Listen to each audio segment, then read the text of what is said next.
So we've seen and heard about the stresses our NHS workers are under, battling on the front line, the demand for ICU beds. The pandemic is really taking its hold. Well, we turn to them to care for our loved ones, but who can they turn to? The Revd Declan McConville is lead chaplain at University Hospitals Dorset. They cover Bournemouth, Poole and Christchurch with a staff population of 9,000 people. I asked if he's seen an increase in demand from staff for chaplaincy services recently. Yeah, I think what we're going through or experiencing at the moment is a continuous emergency, which is taking its toll on staff energy and staffing resources, and it takes so much energy just to stay safe and well and to protect your patients, and I also think this pandemic is bringing about something called moral injury, which is when staff are unable to work in a way which is how they've been trained professionally and ethically to do so. I suppose an example of this would be restrictions on families visiting loved ones, especially at the end of life. Now our staff are trained to work with families and to encourage them to be part of their loved ones' care plans.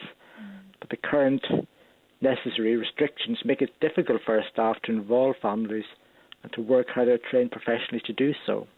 There's also something called emotional labour, the strain of having to put on a brave face when often you're finding it difficult. That can be okay for a few days, but not for prolonged periods, I suppose.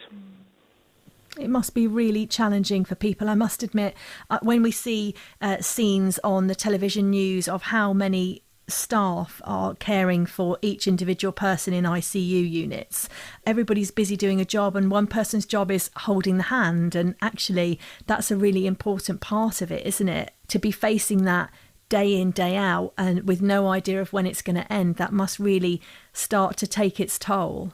A unique tragic feature of lockdown has been that the staff themselves have been unable to travel to funerals of family members or loved ones, just to go to those events and deal with their own bereavement. And in these cases, chaplains have the privilege of being able just to sit with staff and support them pastorally and be with them. Declan, how about you and your team? Where does your strength from taking on the worries and the concerns of other people? I suppose my strength comes from, support from my own family and from colleagues that work across the trust. There's a great bond and sense of solidarity of staff supporting each other and watching out for each other. So my own Christian faith gives me a lot of strength as life-giving hobbies, having something that's life-giving away from the front line of hospital work. But I'm constantly, I suppose, inspired and moved and motivated by the passion and commitment of my NHS colleagues in all departments, constantly going the extra mile and caring for their patients. And go back to my Christian faith.